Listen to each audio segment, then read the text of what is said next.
আসসালামু আলাইকুম। আমাদের ঐতিহাসিক চরমোনাই ময়দানের মূল আকর্ষণ হলো এই যে 1 নম্বর মাঠ।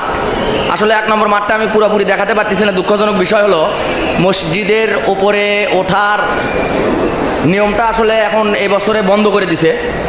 মানে যেহেতু মানুষ বিভ্রান্তি সৃষ্টি করে, অনেক সময় অনেক দুর্ঘটনা ঘটার সম্ভাবনা থাকে, এই কারণের জন্য ওপরের তালায় ওঠা নিষিদ্ধ, যার কারণে আমরা ভিডিওগুলো পুরোপুরিভাবে দিতে পারলাম না। এই যে এখানে মূল আকর্ষণ হলো, এখানে হলো কবর, আমাদের মরহুম পীর সাহেব হুজুরের কবর। এখানে একটু লক্ষ্য করলে বুঝতে পারবেন, নিচ থেকে আমরা দেখানোর চেষ্টা করব পরবর্তীতে। এই কবরটা আসলে এখানে সমস্ত লোকগুলো কবর জিয়ারতের উদ্দেশ্যে এসেছে। আল্লাহ পাকের কি কুদরত, দোয়ার বিনিময়ে এই কবরের মাটিগুলো অটোমেটিকলি উঁচা হয়ে গেছে।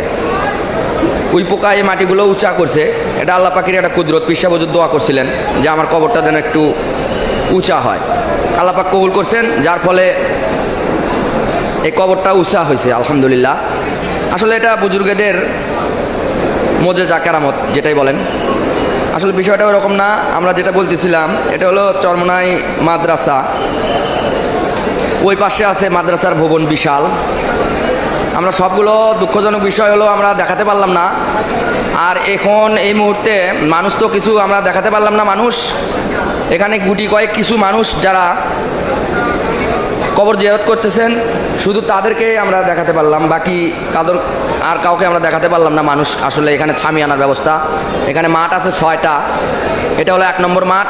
1 নম্বর মাঠের 4 ভাগের 1 ভাগ দেখাতে পারলাম, বাকি ওই পাশ দিয়ে আমরা লঞ্চে গিয়ে যদি দেখাতে পারি, দেখা যাক ইনশাল্লাহ, চেষ্টা করব।